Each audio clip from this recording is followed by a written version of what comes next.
Goeiemôre, goeiemiddag, goeienaand. Ek weet nie waar dit nou in jou lewe is in terme van die aarde nie, maar baie welkom by vandag se samesyn, vandag se erediens. Vandag staan ons stil by Ou Testament gedeelte wat so mooi aanhaak by verlede week se gedeelte. Want wanneer ons dink oor God wat oral werk, dan sien ons dat dit die deel is van die storie van die Here nog altyd. So baie welkom. Van waar ook al of jy inloer, laat weet ons sommer, van waar of jy dalk ook inkyk vandag, dan wil ons groot lekker wees om dit ook te kan deel met mekaar, maar ook van hier af vir die wêreld te kan sê, maar kyk, dat God oral werk, kan ons sien, ook op hierdie manier. Kom ons bid saam. Dankie Here Jesus vir hierdie dag wat ons een keer in ons lewe kry. Here, U het gewil dat ons op hierdie oomblik in hierdie spasie is. Dalk is ons 'n groep by mekaar, of dalk is ek op my eie. Maar ek weet, elkeen van ons wat so inskakel vandag, is op 'n besondere manier op U radarskerm. Daarom bid ek dat ons sal hoor wat U vandag met ons wil deel.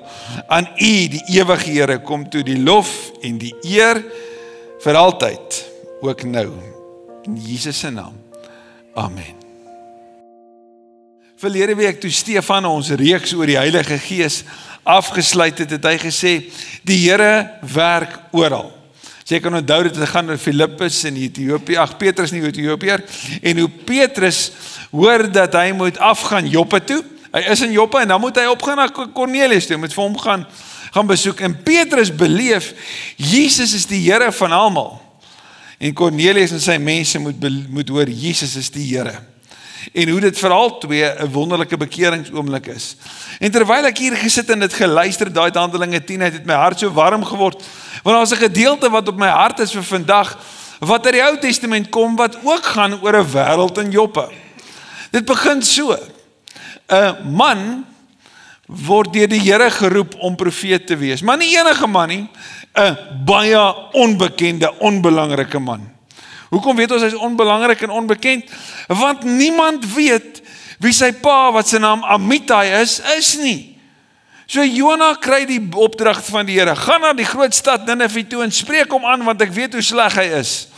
Julle, daai is seker die slegste nuus wat enige iemand ooit kon kry. Gaan sê vir die mense van Ninive, ek weet hoe sleg hulle is. Veral as jy 'n onbekende profeet is, as jy in die Bybelse tyd hoor, 'n woord van die Here het na jou, het gekom tot 'n profeet, moet jy weet, daai profeet se lewe is vir altyd verander. En wat voor lê, is 'n hengse klomp moeilikheid. En dit gebeur so met al die profete. En ook so dan met Jona. Jona hoor die Here sê, hy moet na Ninive toe gaan. Ninive was die militêre hoofstad van die Assiriërs. En so in die 8ste eeu voor Christus was dit 'n wrede nasie en 'n wrede stad wat mense op 'n verskriklike wreedaardige manier om die lewe gebring het. Wat wreed met hulle vyande opgetree het, en Israel was een van hulle. So dink vir jouself vandag, wie sou jy dink is die wreedste nasie op aarde, die wreedste ongelowige nasie in ons siening? En stel jou so voor die Here sê, jy moet na hulle hoofstad toe gaan. En jy moet aanstap en jy moet vir hulle sê, die oordeel van die Here is hier. Ek is redelik seker, as jy dit sou hoor, sou jy ook seker, soos ek gedink het, miskien moet ek my psigiater gaan sien, want ek hoor stemme, want wat ek hier hoor, maak my baie bekommerd, want waartoe ek moet gaan, dit maak net nie sin nie, want is onveilig, en ons hoor mos altyd, die wil van die Here is die veiligste, en die gemaklikste. Nee, die wil van die Here is die mense wat moet hoor van hom. En Jona kry dit. En dan, wat doen Jona dan, wanneer hy die boodskap kry? Hy maak 'n plan om weg te kom. Letterlik probeer hy om weg te kom van Jahwe af. En as jy na die kaart kyk, sal jy sien, Jona word geroep om noordoos te gaan. En wat doen hy? Hy kies om 'n kaartjie te koop, so iemand beskryf dit so, 'n profeet plus profyt is moeilikheid. Want 'n profeet wat geld in sy hande het, was baie skaars, geld was baie skaars, sodat hy geld kon kry of kon hê om sy eie kaartjie te koop, is natuurlik op sigself 'n wonder in die verhaal. Maar Jona koop 'n kaartjie en hy wil nie Griekeland toe gaan of Italië toe gaan nie. Nee, Tarsus lê in Spanje. Dis bitter ver daarvan af. So sien ons, Jona se verhaal is 'n verhaal van ongehoorsaamheid, en in sy ongehoorsaamheid gaan hy al hoe meer af. Ons lees die teks sê, hy gaan af Joppe toe. dan gaan hy af na die skip toe, en dan, wanneer hy hierdie handelsskip op pad na Tarsus toe, wanneer hy daarin aan boord gaan, dan gaan hy na die onderkant toe. So daar was 'n gesegde in die wêreld van die Bybel genaamd die skepe van Tarsus, wat 'n beskrywing was van rykdom.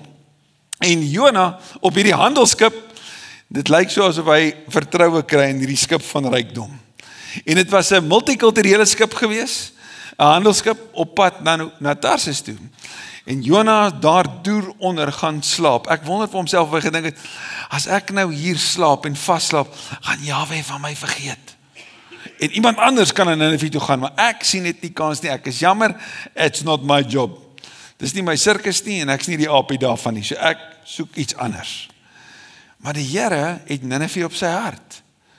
Maar ons sien interessant genoeg dat die Here nie het Ninive op sy hart het nie, die Here het vir Jona op sy hart en die Here het die skepe van Tarsus op sy hart. En die matrose op die skip van Tarsus, hoor nou my skepe, ek koop nie die skepe nie. Die matrose, en wat gebeur dan? Die storm kom, en dit is baie keer 'n storm in jou en my lewe wat ons terugbring by die Here.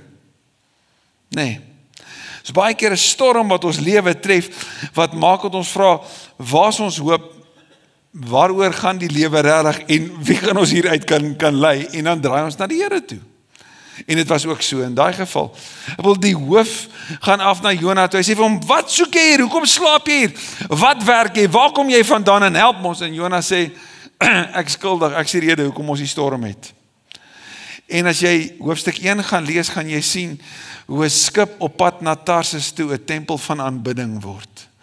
Want die bemanning op hierdie skip kom tot inkeer. Hulle aanbid vir Jahwe. En hulle bring offers aan hom. En dan vra hulle vir hulle self, wat moet ons doen om hierdie storm kalm te maak? En dan sê Jona, gooi my in die water. En hier is die interessante ironie eintlik. Jona wat niks omgee vir die mense van Ninive nie, wel dit lyk so, né? Jona wat nie omgee vir die bemanning nie, want hy's ongehoorsaam. Sy ongehoorsaamheid maak dit lewensgevaarlik vir hulle, wat 'n gedagte op sigself is om bietjie mee te loop. Maar wanneer Jona vir hulle sê, gooi my in die water, dan sê hulle vir hom, ons gaan dit nie doen nie, dan werk hulle nog harder om te probeer om te oorleef. Sien, die bemanning is bang vir Jahwe, ek wens so Jona was. En so Jona het besef met wie hy te doen het. Nou die antieke wêreld het 'n wêreldbeskouing gehad dat die aarde op 4 pilare staan, en dan het jy die see, en onder die see was die doderyk. Bo die see, bo die aarde was daar 'n hemelkoepel waar natuurlik God is. Maar jy die doderyk. So wanneer hulle vir Jona uiteindelik dan vat en hom in die water gooi, dan gooi hulle hom letterlik in die doderyk. So wanneer Jesus op die water loop, dan wys hy daarin reeds dat hy die Here oor die doderyk is. En dan beskryf Jona sy ervaring, die donkerste nag in sy lewe tref hom dan. En ons lees saam uit Jona hoofstuk 2, as jou Bybel naby is jy so welkom om saam te lees. Vers 17 van hoofstuk 1 sê, toe stuur die Here 'n groot vis om vir Jona in te sluk. En hy was 3 dae en nagte in die vis se maag. Jesus verwys na Jona as 'n teken wat na hom wys, né?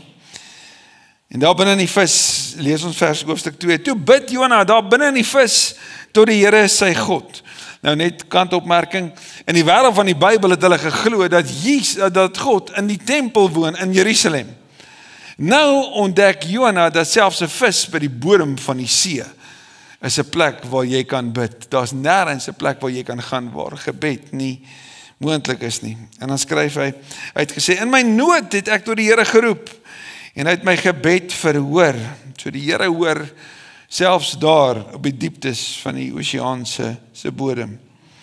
Diep in die doderyk het ek hulp gevra en die Here het my gehoor. En hoor dan hoe beskryf hy sy belewenis. U het my die dieptes ingegooi, diep in die see en die watermassa het my omring. U het golf na golf oor my laat gaan. Ek het gedink, ek het uit die gesig verdwyn, maar tog sal ek weer u heilige tempel aanskou. Die waters het my toegevou, die groot waters het my omring. Seegras was om my kop gedraai, dit klink soos die doderyk, né? Ek het afgesak tot by die fondamente van die berge, die aarde het my vir altyd toegesluit. Dit sou daar kon bly, maar dan lees ons, maar u, Here my God, U het my van die dood gered, Toe ek wou vergaan, het ek aan die Here gedink en my gebed het by U gekom in die heilige tempel. Die wat op nuttelose afgode vertrou, verlaat hom wat liefde aan hulle betoon. As ek en jy daai lees en ons kyk na Jona, dan sien ons, dis presies wat hy gedoen het. Hy het op geld vertrou. Hy het op hierdie skip en sy bemanning vertrou. Hy het op die weg na Tarsus toe vertrou. So eerste verwys hy na homself en natuurlik dan na die mense wat nie Jahwe aanbid nie, wat natuurlik dan nou so groot deel van daai wêreld was. Terwyl ek 'n loflied sing, wil ek aan U 'n offer bring, wat ek beloof het sal ek doen. So ons sien daar 'n paar goed. Een, lof en gehoorsaamheid pas by mekaar. En lof en aksie pas by mekaar. Jona sê, ek sal gaan doen wat ek gesê het, ek sal doen. Hulp kom net van die Here af. En toe beveel die Here die vis, en hy het vir Jona op die vasteland uitgespoeg. Nou weet ek nie wat jou siening of jou prentjie is hiervan nie, ek onthou my Pinocchio verhaal uit weet toe ek 'n kind was, van die vis. Maar ek stel myself voor, hierdie komiese toneel, toe hierdie vis vir Jona uitspoeg. Dit is so mooi dat Jona wat ongehoorsaam is, maak nie dat die matrose gered word nie. Want sien, die matrose is op die Here se hart. Nineve is op die Here se hart. En ons sien vanuit Jona, dat Jona op die Here se hart is. Soveel so, dat die Here, die God van die natuur, een van sy diere, die opdrag gee om vir Jona te gaan insluk. Ek stel myself voor, Wally, gaan al gou vir Jona daar. Waar is hy? Nee, hy is daar onder die bodem, hy karring so 'n bietjie rond. Hy was op pad Tarsus toe. Maar ek dink ons moet hom bietjie gaan haal. So gaan jy asseblief. Dis reg so. Jare terug hoor ek Gary Kieswetter beskryf dit so. En so toe Jona by hierdie patetiese toneel eintlik terug aankom by waar dit alles begin het en die vis hom uitspoeg. Die Hebreëus is bietjie meer grafies as dit. Uitspoeg. Toe beland Jona as die witste joetjie van alle tye op die strand. Na 3 dae in die vis se maag. So nou gaan ek my ouderdom weggee. So of jy dalk aanlyn kyk en of jy dalk hier luister, hoor net hierdie. Wie van julle weet wat die volgende pakkie chips na sou ruik? En ek gaan dit nou noem, is jy reg? Creoles. Wie van julle het ooit Creoles? Onthou jy dit? Goed, so vir die van julle wat nie weet wat Creoles was nie, of is die, dis so 'n pakkie chips, skyfies nie, dat wanneer jy dit oopmaak, dan tref al die geure van Houtbaai se hawe jou. Kyk, dis gross. Hoekom ons dit geëet het, weet ek nou nog nie. Maar ons het die Creoles geëet, nee? Dit het verskriklik gestink. Daai tyd het ons gesê dit pong. Nou jy laai woord. Is 'n paar van julle wat julle ouderdom ook nou weglag. Nee. Nou stel jouself voor, die Here sê vir Jona, toe hy nog in die area van Nasaret, baie naby aan waar Jesus groot geword het, was daar hierdie dorpie genaamd Gat-Gefer. Dis waarvandaan Jona kom. En die Here het hier vir hom dit gesê. Die ouetjie wat uiteindelik op die strand aankom, wat nou sê ek sal dit gaan doen, is op 'n heeltemal ander plek as die ouetjie wat aanvanklik dit gehoor het. En soms laat die Here jou in my lewe toe, in ons lewe toe, dat ons op die laagste plek kom, voordat ons bereid is om ons wil ondergeskik aan sy wil te stel. Soms laat hy vir ons die ongemak toe, voordat ons by 'n plek kom waar ons sê, goed Here, ek gee oor, ek sal gaan doen wat U van my vra. En nou is hy gewillig om te gaan. Jona is bitter dankbaar dat hy gered is. God se genade het hom getref. Ons sien nou in hoofstuk 3 die volgende, want die Here is nie klaar nie, dis die belangrike, hy is nie klaar met Nineve nie, en hy is nie klaar met Jona nie. Jona is nog deel van sy reddingsplan na Nineve toe. So, die Here is nie klaar met die matrose nie, tik, hulle is gered. Die Here het vir Jona gered, tik, maar wat nou van die mense van Nineve? Hoofstuk 3 lees ons die volgende. Die woord van die Here het 'n tweede keer tot Jona gekom. Maak klaar, gaan na die groot stad Nineve toe en spreek hom aan, met die boodskap wat ek jou sal gee. Toe maak Jona klaar en gaan na Nineve toe soos die Here hom beveel het. Nineve was 'n baie groot stad en mense 3 dae lank gevat om daardeur te stap. Jona het die stad ingegaan en 'n dag lank daar rondgestap En toe roep hy uit, nog 40 dae en Ninive word verwoes. Jona kry 'n tweede kans, want Ninive is op God se hart. En Jona is die een deur wie die Here hierdie werk wil doen. So Jona is nou bereid, hy's nou bruikbaar. En nou stap hy na Ninive toe. En ons sien dat die Here sê, gaan, en ek sal vir jou sê. Laat my nogal herinner aan 'n paar weke terug het ons stilgestaan by Handelinge 8 van Filippus, wat deur die Gees van die Here hoor, jy moet gaan na daai stilpad na Gaza toe, want ek het iemand met wie ek die evangelie wil deel, en dit gaan deur jou gebeur, en dan gaan Filippus toe, en uiteindelik dan hardloop hy na die man toe, en jy kan dit maar weer daar gaan lees. So Jona hoor eers dat jy moet gaan, en ek sal vir jou sê, so eers moet daar 'n daad van gehoorsaamheid wees, voordat die volgende sal gebeur.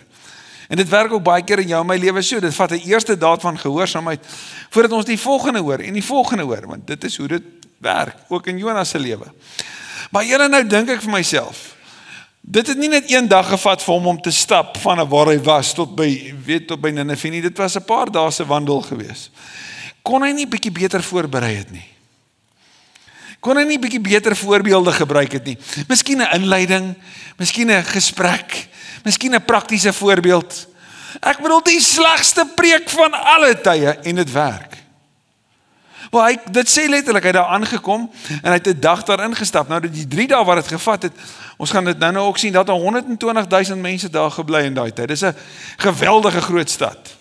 So as hy 'n dag lank gestap het, was hy waarskynlik baie redelik naby aan die middelpunt van hierdie stad.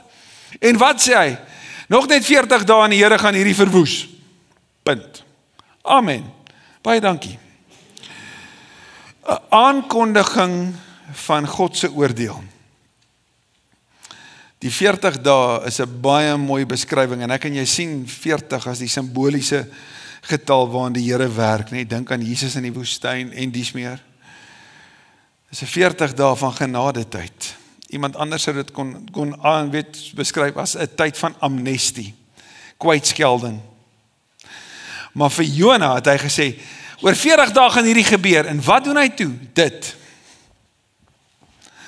Hy gaan sit buite die stad, en nou wag hy vir 40 dae om te sien, poef. En dan wonder ek wat het hy vir homself sou dink. As ek terugkom by hulle, dan gaan ek vir my mense sê, daar in Gatgever, julle sal nie glo nie, ek kan nie glo die Here het my soontoe gestuur nie, maar na 40 dae, boys, ons vyande is verwoes, dis klaar. Jahwe is aan ons kant, ja! Maar dis nie wat gebeur het nie.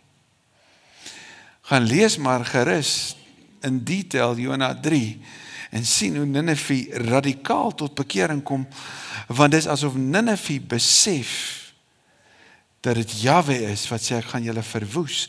Daar's 'n oordeel aankondiging in hierdie genade tyd. Kies hulle om te draai na hom toe.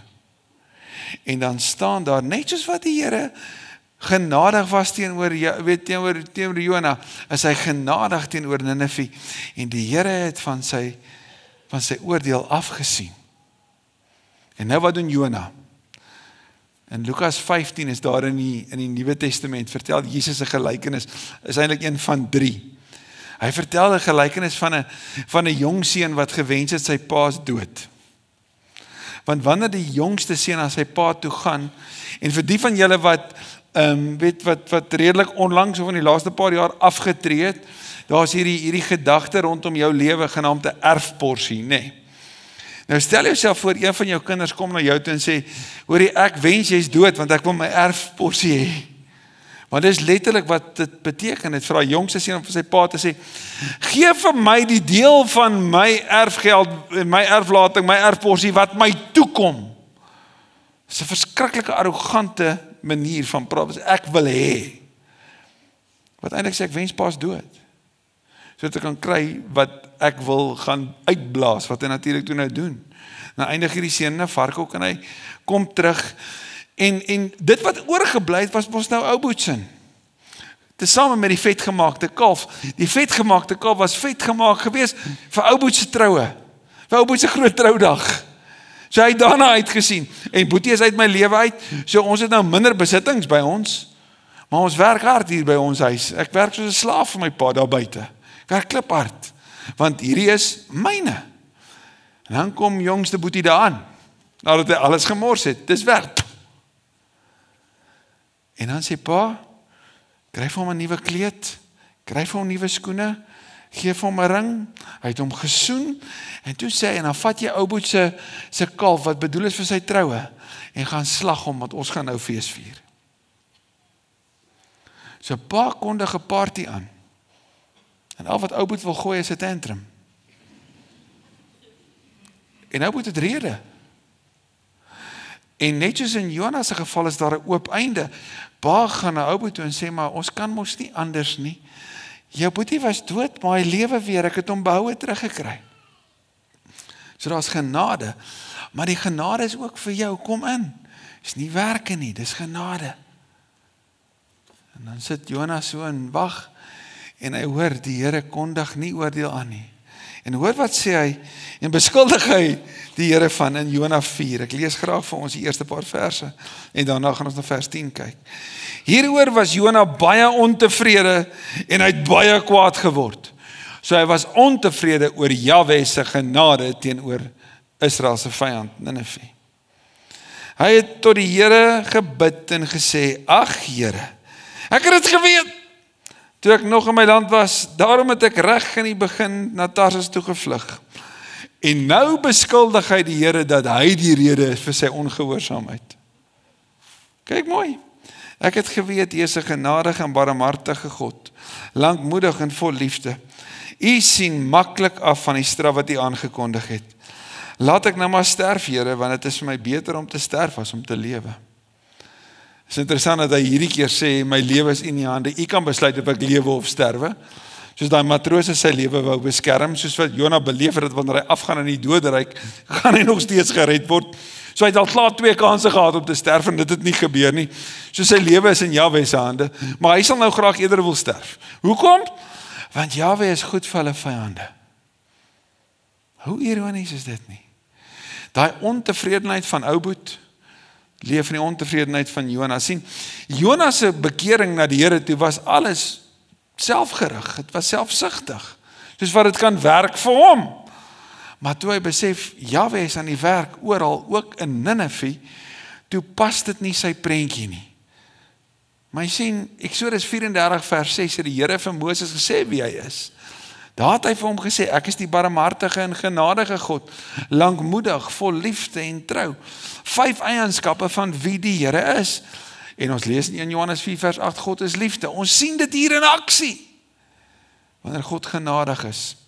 En nou is dit 'n komiese toneel. Jona kry homself verskriklik jammer. Hy het monolitis op steroids, né? Hy sit daar, hy kry homself verskriklik jammer. En dan laat die Here 'n komkommerplant opkom en so 'n bietjie bo oor hom hang. Nou hy staan in die woestyn area, man. Dis winderig en dit is vir hom die einde van die wêreld. Nou het hy daarom 'n komkommerplantjie bo oor sy kop wat so 'n bietjie kan rus om sy bles bietjie te keer teen die son, né? En dan stuur die Here 'n wurm wat die komkommerplant opvreet. Jy kan jouself indink hoe tragies en hoe pateties. As jy gedink het na die walviservaring is dit pateties. Hierdie is nog erger. Hy kry homself nou verskriklik jammer. En hoor wat sê die Here, Jona 4 vers 10. Die Here het vir Jona gesê, jy is besorgd oor die komkommerplant waarvoor jy nie gewerk het nie. En wat jy nie versorg het nie. Het oornag opgekom en oornag se dood. Maar ek mag nie besorg wees oor die groot stad Ninive nie. 'n Stad waarin daar meer as 120,000 mense is wat nie weet wat reg of verkeerd is nie. En ook nog baie diere. Hoor jy die barmhartige en genadige God? Ek is besorgd oor Ninive wat nie weet van reg en verkeerd nie, wat nie weet van my nie. En ek is besorgd oor hulle diere. Ek, die Here wat 'n walvis stuur, is ook besorgd oor die diere van Ninive. Ek is besorgd oor die redding van die wêreld. 1 Timoteus 2 vers 4 sê Paulus vir Timoteus in 'n gedeelte waarin hy vir Timoteus herinner om die gemeente in Efese oproep tot gebed. Sê Paulus vir hom, onthou die Here wil nie dat enigiemand verlore gaan, hy wil net almal gered word. Dit sluit aan by 2 Petrus 3, jy gaan dit daar ook lees, maar daar is 'n Ou Testament verwysing ook. Esegiel 18, Esegiel 33. Die Here wil red. Abraham, ek maak jou 'n lig vir die nasies. Nie 'n lig net vir julle om vir julleself te hou en julle identiteit daarom te bou en te sê dis wie ons is nie. Jy moet dit gaan deel. So die matrose op daai boot het by Tarsus aangekom met wat? 'n boodskap. Jahwe is die Here van hemel en aarde. Hy is die Here wat red. Hy is die Here van die natuur. Hy is die Here wat die storm stuur en die storm wegvat. Aanbid hom. Jona kom by Ninive aan en hulle reaksie is oorweldigend. Hulle draai terug en hy is ontevrede. Dit is so asof Jona die genade net vir homself wil hê. Maar die boek van Jona sê vir jou en my, die Here is aan die werk. En hy werk oral. Die Here is aan die werk met Jona. Die Here is aan die werk met die lewe van die skippers. Hy is aan die werk in die mense in Ninive. Maar hy is ook aan die werk in jou en my. Hoekom weet ons dit? Want jare later sou Jesus sê, die teken wat julle gaan kry is die teken van Jona. En natuurlik, eerstens, die aankondiging van daar's oordeel, maar daar's amnestie. Kom tot inkeer, kom tot geloof, kom en ontdek die langmoedige God, die barmhartige, genadige God, die Here van liefde en trou. Kom tot geloof. Daar's genadetyd. Natuurlik ook 'n beskrywing van Jesus se eie afgaan. Want sien, Filippense 2 vers 5 tot 11 beskryf Jesus se afgaan. Hy het sy bestaan op God gelyke wyse nie beskou as iets van hy homself moet vasklem nie. Hy het homself letterlik in die Grieks leeg gemaak. En hy het die morfe, die gestalte van die mens aangeneem. Hy het onder ons kom woon. Maar nie net dit nie, hy het gesterf. Waaraan? Aan 'n kruis. Hy het die dood van 'n misdadiger het hy in die oë gestaar en dit het aan hom is met hom gebeur. En waarheen is hy dan? Hy is op die laagste plek het hy gegaan, die doderyk in, om oorwinning aan te kondig, want sien, God het hom opgehef, en aan hom 'n naam gegee, wat bo alle name is, sodat in die naam van Jesus elke knie sal buig, en elke tong sal bely, Christus is die Here, tot eer van die Vader. Jona wys vir ons, dat Jona se laagste laagtepunt, is nie laag genoeg nie. Jesus het laer gegaan, want sy redding aankondiging is vir hierdie wêreld. Daarom sê hy vir sy disippels, gaan na die wêreld toe, gaan na die nasies toe, gaan na die ongemaklike plekke toe, die ongewilde plekke toe, en gaan maak die mense my volgelinge, maak hulle deel van my groep, leer hulle, doop hulle, bring hulle in, ook die ongewildes, ook die mense wat jy nie sou wou hê moet deel wees nie, want dit is nie jou besluit nie, want God werk oral. So nou wil ek jou vra, hoe laag het jy al gegaan totdat jy tot inkeer gekom het, of is jy nog op pad af? Want dit is die mooi van die Jona verhaal. Jona se ongehoorsaamheid veroorsaak baie moeilikheid vir homself. Hy gaan af na Joppe toe, hy gaan af na die skip toe, hy gaan af na die see toe, hy gaan af tot in die maag van 'n vis. Die Here laat sy ongehoorsaamheid toe. En die gevolge van sy ongehoorsaamheid beleef hy. Totdat hy by 'n plek kom waar hy besef, ek kan nie. Totdat hy by 'n plek van oorgawe kom en sê, Here red my. Is jy by so 'n plek gekom? Want dit vat dikwels ons donkerste storm en die donkerste binne in daai storm om ons by 'n plek te kry waar ons besef, ek kan nie. Ek gee oor. Maar is nie net daai oorgawe nie, nee. Dis die deel daarna wat belangrik is. En dit is om God se hart te hoor vir sy wêreld. Want dis waar die eintlike storie van hoop lê. Wanneer ek en jy verby daai oomblik van redding, van desperate selfsugtigheid eintlik, van Here red my. As ons daar verby kan kom en sê, maar as die Here wat my gered het dit kon doen, dan kan en wil hy dit ook vir jou doen. Kan ek met jou die goeie storie deel? Soos Paulus sou maak en sê, kan ek vertel hoe die evangelie my lewe verander het? Ek wil dit met julle deel. Want die Here is nie klaar nie. Maar ek en jy kan ook soos 'n Jona maak. Ons kan na hierdie wêreld kyk en dit in groeperings deel. Ons kan sê, hierdie is ons mense vir wie ons wil bid en met wie ons dit wil deel. Daai mense is ons vyande. Ons wil God se oordeel oor hulle aankondig en hulle los. Hoor ons die Here se werk in sy wêreld. En dat hy almal wil blootstel in hierdie mooi van die goeie nuus van die evangelie. Dat hy almal wil innooi. Paulus sê vir Timoteus in 1 Timoteus 2, julle moet bid vir almal. En dan sê hy daar ook vir julle regerders. Die regerders in daai tyd was wreed met die Christene. So sal ons ook so optree teenoor hulle wat in ons oë God se oordeel verdien, wat soos in Ninive optree in hierdie wêreld vandag, wat vir ons wreed is, sodat ook hulle kan ontdek dat God barmhartig, genadig, lankmoedig, vol liefde en trou is. Dat hulle verseker kan hoor, die Here sê daar's 'n tyd van amnestie, maar onthou daai tyd loop uit. Want Jesus kom en dan is daar finale oordeel, en as jy nie in hom glo nie, is daar oordeel.